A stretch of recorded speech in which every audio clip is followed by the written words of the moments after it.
The orc woman appeared at the edge of Quentin Brennan's clearing on a morning so cold the breath hung white between them, and she announced that she had come to work off her family's debt. Quentin stood in the doorway of his cabin, one hand still on the frame, looking at her across the muddy yard. She was tall but not towering, maybe 2 inches above his own 5'10", with green skin that looked almost sage in the autumn light. Her tusks were small and neat, barely protruding past her upper lip. She wore traveling clothes that had seen better days, and her dark hair was braided back in a thick rope down her spine. "You are Quentin Brennan," she said. "It was not a question." "I am. 3 years ago you paid the fine to free my brother from the magistrate's lock in Milford. 40 silver marks. I have come to repay it with labor." Quentin remembered the incident, though he had tried not to think about it much since. A young orc man, barely grown, accused of stealing a chicken he had been trying to buy. The shopkeeper's son had pocketed the coins and cried thief. Quentin had watched the whole thing from across the square and could not stomach the injustice. 40 silver marks had been most of his winter savings that year. "You do not owe me anything," Quentin said. The orc woman blinked. "The debt is 40 silver marks. I do not have silver. I have a strong back and 2 hands. I can work through winter, trapping, cleaning hides, cutting wood, mending, whatever you need. I am telling you there is no debt. There is." Her voice was calm but immovable. "You paid for my brother's freedom. I did not pay it so you would owe me." "Then why did you pay it?" Quentin felt a headache beginning behind his eyes. "Because it was the right thing to do. Your brother did not steal anything. That does not erase what you spent. I am not asking you to erase it. I am telling you there is nothing to repay." They stared at each other across the clearing. The chickens scratched in the dirt near the henhouse. Somewhere in the forest a crow called. "I will work," the orc woman said finally. "I do not take charity. It is not charity, it is done and finished. Nothing is finished while the debt stands." Quentin rubbed his face with both hands. This was absurd. He had not seen another person in 6 weeks, and the first one to show up was here to argue with him about a debt he did not want repaid. "What is your name?" he asked. "Sera Strongheart." "Miss Strongheart, I appreciate the offer, but I do not need help. I manage fine on my own. Every trapper needs help with the winter work. I have managed 4 winters alone just fine. Then a 5th with help will be easier." Quentin felt something crack inside his chest, some wall he had built carefully over years. The truth was that the solitude was crushing him. The silence of the cabin at night was so complete it rang in his ears. He talked to the chickens sometimes just to hear a voice, even if it was his own. But admitting that felt like admitting failure, like confessing that he was not as self-sufficient as he pretended. "You do not owe me anything," he said again, but his voice was quieter. Sera took 3 steps forward. She moved with a deliberate grace, like someone used to being watched and judged. "Quentin Brennan, you gave my family something we could not repay. My brother is married now. He has a daughter. He has a life because you paid for it when you did not have to. Let me give you something in return." "Let me work, please." The please broke him. "All right," Quentin said. "All right, but this is not about a debt. If you want to stay for the winter and work, you can, but you do not owe me, understood?" "I will work off the 40 marks," Sera said. "We are not keeping count."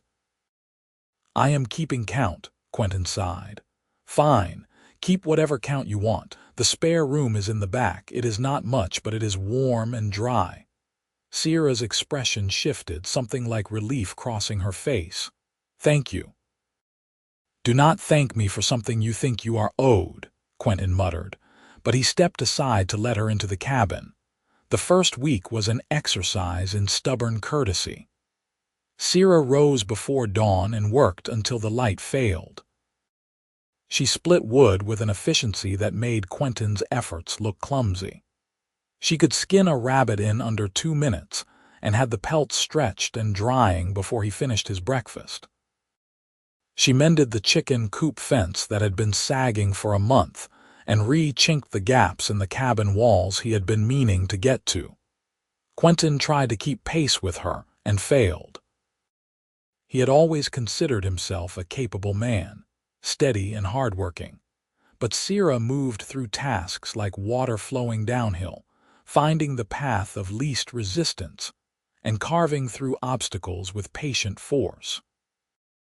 "You are making me look lazy," he said one afternoon as she hauled the fourth bucket of water from the creek. "You work hard," Sera said. "You just work alone. Alone is slower. I have always worked alone." "Why?" "Because that is how I live." Sera set the bucket down and looked at him.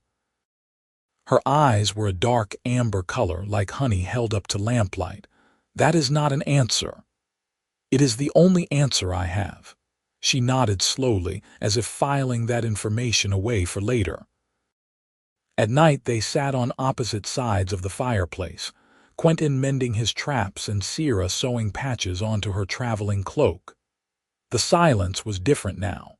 It still pressed against Quentin's ears, but it was softer somehow, less absolute.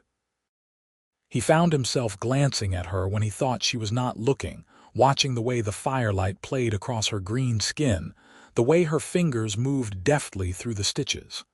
"Tell me about your brother," he said one night. Sera looked up, surprised. "Soren. Is that his name?" "Yes." "He is 2 years younger than me, very stupid and very brave." Quentin smiled despite himself. Stupid and brave often go together. He wanted to buy a chicken for his sweetheart. He was going to cook her dinner and propose. He saved for 3 months. Sera's voice was warm with affection. The shopkeeper's son took his coins and accused him of theft. Soren did not fight back because he thought the truth would save him. But it did not. No, truth is less powerful than people want to believe. Sera pulled another stitch tight. "You spoke for him." "The magistrate did not believe you either, but he accepted your coin." "Justice you have to buy is not justice." "No," Sera agreed, "but it is better than nothing." They fell silent again. Quentin felt the words building in his throat, a confession he had not made to anyone. "I came out here because I was tired," he said finally. "Tired of people. Tired of fighting. I was a soldier for 6 years. When I came home, everything was noise and crowds and no one understanding what it had been like. I wanted quiet. I wanted to be somewhere I did not have to explain myself." Sera set down her sewing. "Did the quiet help for a while? Then it became too much quiet, but by then I had forgotten how to be around people. You are around me. That is different." How? Quentin did not have an answer for that. Or rather, he had an answer but was not ready to say it aloud. It was different because Sera did not press him to be anything other than what he was. She did not expect conversation or entertainment. She simply existed in the same space, steady and solid and real. The second week brought the first snow, just a dusting that melted by noon. Quentin checked his trap lines and found 3 rabbits and a fox. Sera had bread baking when he returned, the smell filling the cabin like a warm hand. "You did not have to do that," Quentin said. "I wanted to." "That is not work. That is kindness." Sera turned from the hearth, flour dusting her hands. "Can it not be both?" Quentin had no answer to that either. He was learning that Sera had a way of asking questions that pulled the ground out from under his assumptions. They ate the bread with honey and butter, sitting at the small table.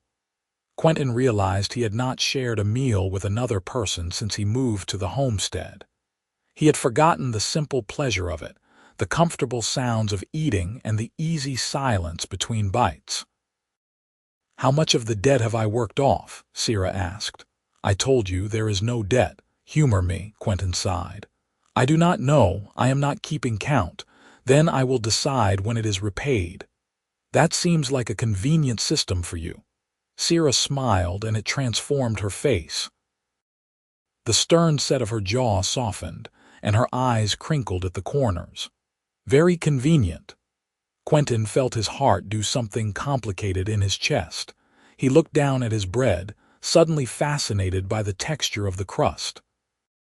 The third week brought real cold, the kind that made the trees crack at night and turned the morning grass white with frost. Quentin taught Sera how to set the steel traps, though she learned faster than he could teach. They walked the trap lines together, their breath clouding in the air between them, and Quentin found himself talking more than he had in years. He told her about growing up in a river town, about his mother who had died when he was 12, and his father who had drunk himself to death 2 years later. He told her about the army, though not the worst parts, just the boredom and the bad food and the friends he had made and lost. Sera listened with a stillness that felt like attention made physical. She did not interrupt or offer empty platitudes. When he finished a story, she would nod, as if confirming something she had suspected. "You have been alone a long time," she said one morning as they walked back with 2 beavers and a marten. "Yes, even before you came here." Quentin stopped walking. The observation cut close to something true and tender. "Yes," he said again, "you do not have to be. I know." But he did not know, not really. The aloneness had become so much a part of him that he could not imagine its absence. It was like asking a tree to imagine standing without roots. They walked back to the cabin in silence, but Sera's hand brushed his once, briefly, and Quentin felt the touch like a spark against dry tinder. The 4th week brought a visitor, and with him, trouble. Garrett Marshall rode up to the cabin on a gray gelding, his face pinched with cold and something harder. He was the deputy from Milford, a man Quentin knew by sight and reputation. Neither was particularly good. "Brennan," Marshall said, not dismounting. "Marshall, I need to speak to the orc." Sera emerged from the cabin, wiping her hands on a cloth. She looked at Marshall with no expression at all, which Quentin was learning meant she was carefully controlling her reaction. "I am here," Sera said. "You are the one who claims Brennan paid your family's debt. I do not claim it." "It is true." Marshall's mouth twisted. "There have been complaints. People are saying Brennan bought himself an orc servant. That is illegal in this county." "I am not a servant," Sera said, her voice sharp as a blade. "I am a free woman working to repay a debt of honor." "That is not what it looks like." Quentin stepped forward, anger rising hot in his throat. "Who complained? That is not your concern." "It is absolutely my concern. Someone is accusing me of breaking the law. Are you keeping her here against her will?" "No," Marshall looked at Sera. "Is he?" "No," Sera said. "I chose to come. I choose to stay. There is no crime here." "Then you will come to the county meet in 3 days and testify to that." "I will." Marshall's eyes narrowed. "If I find out you are lying to protect him, I am not lying," Sera said, and her voice carried such conviction that even Marshall seemed taken aback. "I am here because I want to be. I will say the same before the magistrate or anyone else who asks." Marshall grunted and turned his horse. 3 days. The county meet at Milford. Be there." He rode off, kicking up frozen mud. Quentin watched him go, his hands clenched into fists. "This is my fault," he said. "No," Sera said. "This is fear and small-mindedness. Neither of those are your fault. If I had not paid the fine, then my brother would still be in a cage and I would never have met you." Sera turned to face him fully. "Do you regret what you did?" "No, but I regret that it has brought you trouble." "I can handle trouble." The county meet was held in the largest barn in Milford, with half the county in attendance. Quentin had not been around this many people in 4 years, and the noise and press of bodies made his skin crawl. He stayed close to Sera, who stood straight-backed and calm in the center of the crowd. Garrett Marshall stood before the magistrate, a tired-looking man named Howell, who seemed more interested in finishing the proceedings than in the actual outcome. The complaint states that Quentin Brennan has unlawfully employed an orc woman without proper documentation, and that she may be here under duress, Marshall said. Miss Strongheart, Magistrate Howell said, please step forward. Sera walked to the front of the barn. Every eye was on her, and Quentin saw the weight of those stares, the suspicion and fear and curiosity. Did Quentin Brennan force you to work for him? No. Did he threaten you or your family? No. Then why are you here? Sera took a breath. 3 years ago, my brother was falsely accused of theft in this town. Quentin Brennan paid the fine that freed him. I came to repay that debt through honest work. I am here because I choose to be. You could repay in coin, someone called from the crowd. I do not have coin, Sera said. I have labor and skill. That is what I offered, and that is what he accepted. Brennan, Howell said. Is this true? Quentin stepped forward. It is true that she came to offer work. It is not true that I accepted it as repayment. I have told Miss Strongheart many times that she owes me nothing. She is staying because she wants to stay. Sounds convenient, Marshall muttered. It is the truth, Sera said, her voice cutting through the murmur of the crowd. And if you doubt my word, then you doubt my honor. I am an orc of the Strongheart clan. We do not lie about debts or honor. I came here freely. I stay here freely, and I will leave when the debt is settled, not before. The barn fell silent. Sera's words hung in the air, ringing with a conviction that was impossible to deny. Howell sighed. I see no crime here. If the woman says she came freely and stays freely, that is the end of it, unless someone can provide evidence to the contrary. He looked at Marshall, who said nothing. Then this matter is closed. Marshall, I suggest you spend less time chasing shadows and more time on actual crimes. The crowd began to disperse. Quentin saw the accuser then, a man named Finch who owned a farm near the edge of town. He was glaring at Sera with naked hatred, and Quentin understood. Finch had 2 sons he could not marry off and a reputation for drinking and debt. He was the kind of man who needed someone to look down on to feel tall. We should leave, Quentin said quietly. Sera nodded. They walked out of the barn together, and Quentin felt the eyes on his back, the whispers starting up again as soon as they were out of earshot. On the ride back, Sera was quiet. Quentin wanted to say something, to apologize or comfort or explain, but every word he thought of seemed inadequate. Thank you, he said finally. For what? For standing up there, for telling the truth. I did not do it for you, Sera said. I did it for me. I will not let small men make me small. Quentin felt a surge of admiration so strong it almost hurt. You are remarkable. Sera looked at him, surprise flickering across her face. I am ordinary. No, you are not. They rode the rest of the way in silence, but it was a different silence than before. Something had shifted between them, some wall had crumbled, and the space it left felt full of possibility. That night, Quentin lay awake in his bed, staring at the ceiling beams. He could hear Sera moving quietly in the next room, the soft sounds of her settling in for sleep. The cabin felt different with her in it. It felt less like a hiding place and more like a home. He realized, with a clarity that was almost painful, that he did not want her to leave. The debt would be repaid eventually, by whatever reckoning Sera used, and then she would go. The thought of the cabin empty again, silent again, was unbearable. He was in love with her. The realization did not come as a shock, but as a recognition of something that had been true for a while. He loved the way she moved, efficient and graceful. He loved the way she spoke, direct and honest.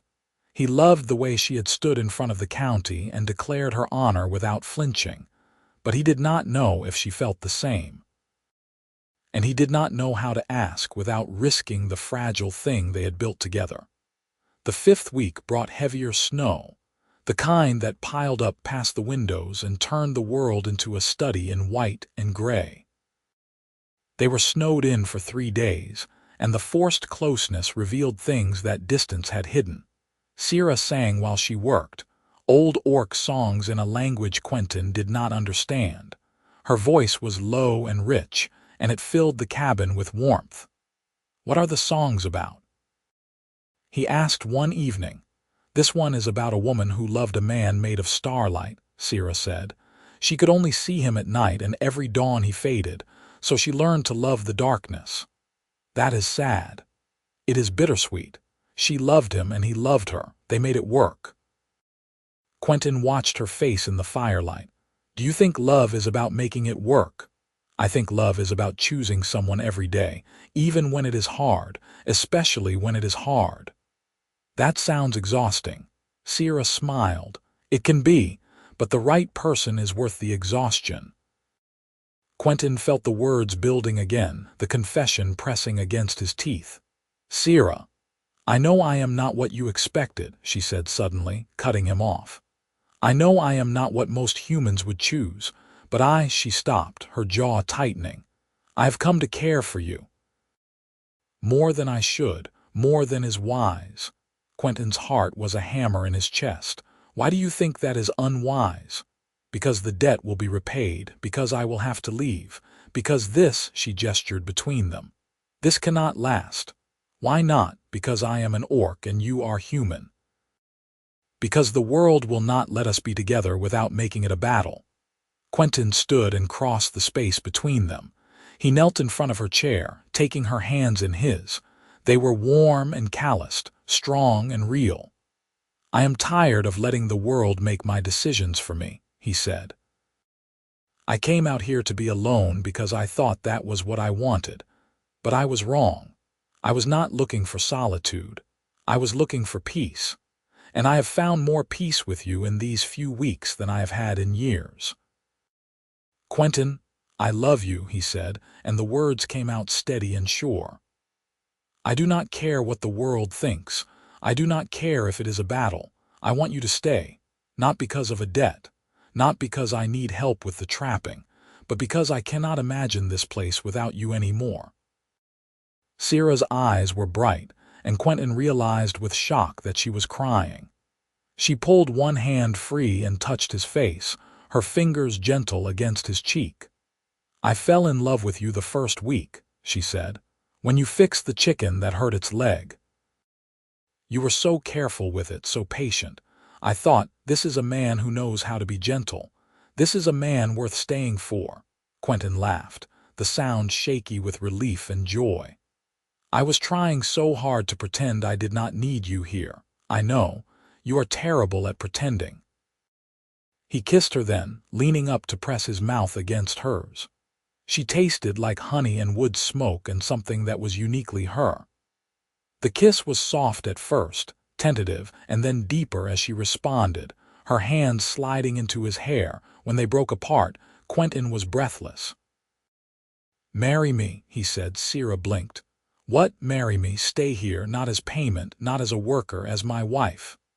"That is insane, probably. People will talk, let them.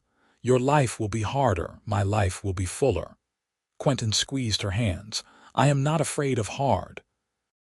I am afraid of losing you." Sera was quiet for a long moment, her amber eyes searching his face.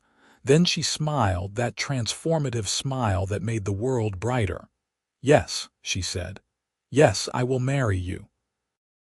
The first real snow came the next morning, thick and heavy, blanketing the world in silence. Quentin woke to find Sera already up, standing at the window and looking out at the white expanse. "Second thoughts?" he asked, coming to stand beside her. "No, just thinking about the debt." "There is no debt. I know, I have known that for a while." Sera leaned against him, her shoulder warm against his arm. "But it was easier to call it a debt than to admit I wanted to stay. You are here now. That is what matters." Sera nodded. She pulled a small leather ledger from her pocket, the one she had been keeping her count in. Quentin had seen her writing in it at night, tallying hours and tasks in neat script. "We should get rid of this," she said. "Together, together." They fed the pages to the fire, watching the leather curl and the paper blacken. The debt burned away to nothing, and in its place was something new and fragile and strong. They were married in Milford 3 weeks later, with Magistrate Howell officiating and Sera's brother Soren standing as witness. Soren was a younger version of his sister, with the same direct gaze and the same stubborn set to his jaw. He shook Quentin's hand and said, "Thank you for everything." "Thank you for having a sister worth finding," Quentin replied. The wedding was small and simple. Sera wore a dress she had sewn herself, dark green wool that brought out the warmth in her skin. Quentin wore his best shirt and the coat his mother had made him years ago. They spoke their vows in front of the dozen people who had come, and if some of those people looked skeptical or disapproving, Quentin did not care.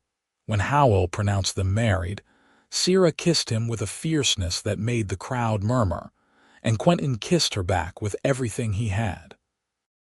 They rode back to the cabin in the late afternoon, the winter sun slanting through the trees.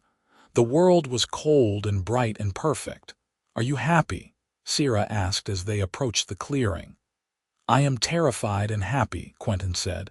"Is that normal?" "I think so." They put the horses away and went inside. The cabin was warm from the fire Quentin had banked before they left. Sera moved through the space with the ease of someone who belonged, hanging up her cloak and setting water to boil. Quentin watched her, memorizing the moment. A month ago he had been alone, convinced that solitude was strength. Now his cabin was full of life and light and the promise of more to come. "What are you thinking?" Sera asked. "That I am glad you came to repay a debt, even though you said I owed you nothing, especially because of that." Sera crossed to him and wrapped her arms around his waist. Quentin held her close, feeling the steady beat of her heart against his chest. "I love you," she said. "I love you too." Outside, the snow continued to fall, covering the world in quiet white. Inside, the cabin was warm and full and no longer silent. The traps hung on the wall, the fire crackled in the hearth, and two people who had found each other against all odds held on tight. Spring came slowly, the snow melting in patches and the first green shoots pushing through the mud. Quentin and Sera worked the trap lines together, their movements synchronized by months of practice. The homestead thrived under their combined care. The garden they planted together was larger than anything Quentin had attempted alone, with rows of vegetables and herbs that Sera had learned from her mother. In the evenings they sat together, planning the future. They talked about expanding the cabin, maybe adding a second room for when Soren and his family visited. They talked about getting a milk cow and maybe some pigs. They talked about the life they were building, brick by brick, day by day. "Do you ever regret it?" Sera asked one night. "Regret what?" Us, choosing a harder path." Quentin pulled her closer, his arm around her shoulders. "Never. This is the easiest thing I have ever done. Loving me is easy, loving you is breathing. Everything else is just details." Sera kissed his temple, her lips soft against his skin. "You have become quite romantic." "I learned from the best." They fell asleep like that, tangled together on the bed they now shared, the cabin quiet around them. But it was a different quiet than before, warm and full and alive with possibility. Summer brought Soren and his wife and daughter for a visit.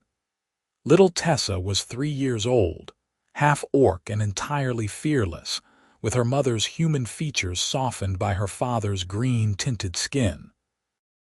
She followed Quentin around the homestead like a duckling, asking endless questions about the chickens and the garden and why the sky was blue. "You are good with her," Sera said, watching Quentin show Tessa how to collect eggs. "She is easy to be good with. You would be a good father." Quentin looked at Sera, his heart catching. They had not talked about children, not directly, but the idea had been hovering between them for weeks. "Is that something you want?" he asked. "Yes, someday when we are ready. I think I would like that too." Sera smiled, and Quentin felt the future unfold before them, full of possibility and promise. When Soren and his family left, the cabin felt empty for a day, but then the rhythm of their life reasserted itself. Work and rest, conversation and silence, the steady building of a shared existence. Autumn came again, a year since Sera had first arrived at the edge of the clearing. They marked the anniversary by walking the trapline together, retracing the paths they had walked 100 times before. "It has been a good year," Sera said. "The best year. Even with the trouble." "Especially with the trouble, we made it through." Sera stopped walking and turned to face him. The leaves were gold and red around them, the forest alive with color. "I need to tell you something." Quentin's stomach dropped. "What is wrong?" "Nothing is wrong. I am pregnant." For a moment Quentin could not breathe. Then joy hit him like a wave, overwhelming and perfect. He picked Sera up and spun her around, laughing like a child. "Really? Are you sure?" "I am sure. 3 months." Quentin set her down carefully, suddenly afraid he had been too rough. "Are you all right? Do you need to sit down? Should we go back?" Sera laughed, the sound bright and free. "I am fine. I am strong. We are both fine. We are having a baby." "We are." Quentin kissed her, pouring everything he felt into the contact. Gratitude and love and awe and 1,000 other things he did not have words for. When they broke apart, Sera was smiling. "You are happy." "I am so happy I do not have words for it." They walked back to the cabin hand in hand, making plans and dreaming dreams. A cradle to build, a name to choose, a future to prepare for. Winter came again, the second since Sera arrived. The cabin was snug and warm, expanded now with the extra room they had built in the fall. Sera's belly was round and full, and Quentin found himself constantly amazed by the life growing inside her. The baby came on a night when the snow was falling thick outside, with Soren's wife attending as midwife. Quentin held Sera's hand through the long hours, helpless and awed by her strength. When the baby finally came, wailing and red-faced and perfect, Quentin cried. He had not cried since he was a boy, but the tears came now, unstoppable and cleansing. "A girl," the midwife said, placing the baby in Sera's arms. Sera looked down at their daughter, her face soft with wonder. "Hello, little one. She is perfect," Quentin whispered. "She is ours." They named her Talia, and she had Sera's green-tinted skin and Quentin's brown eyes. She was loud and demanding and utterly beautiful. The first months were exhausting and magical. Quentin learned how to change wrappings and soothe crying and function on 3 hours of sleep. Sera recovered quickly, her orc resilience serving her well, and soon they settled into a new rhythm. Spring came again, and with it, new life.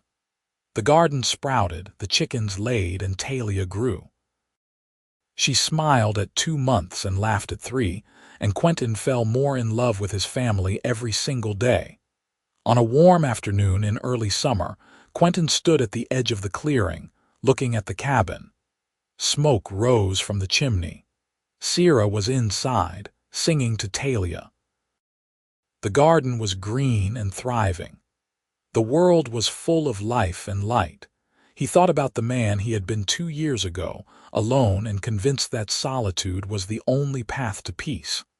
That man seemed like a stranger now, someone from another life. Sera came out of the cabin, Talia on her hip. She saw Quentin and smiled, walking over to join him. "What are you thinking about?" she asked.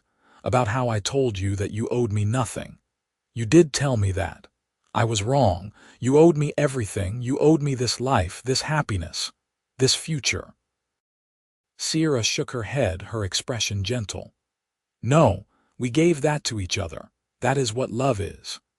Quentin wrapped his arms around them both, his wife and his daughter, the 2 people who had turned his lonely homestead into a home. Then I am grateful every day that you were stubborn enough to insist on repaying a debt that never existed. And I am grateful every day that you were kind enough to pay it in the first place. They stood there together, three people bound by love and choice and the stubborn insistence on building something good in a world that often made that hard. The sun was warm on their faces. The forest whispered around them. And in the cabin behind them, the fire burned steady and bright, a beacon of home and hope and everything they had chosen together. The debt was long since paid, burned away to ash and memory. What remained was worth more than any ledger could hold, more than any accounting could measure. It was a life built on love, one day at a time, one choice at a time, forever and always choosing each other.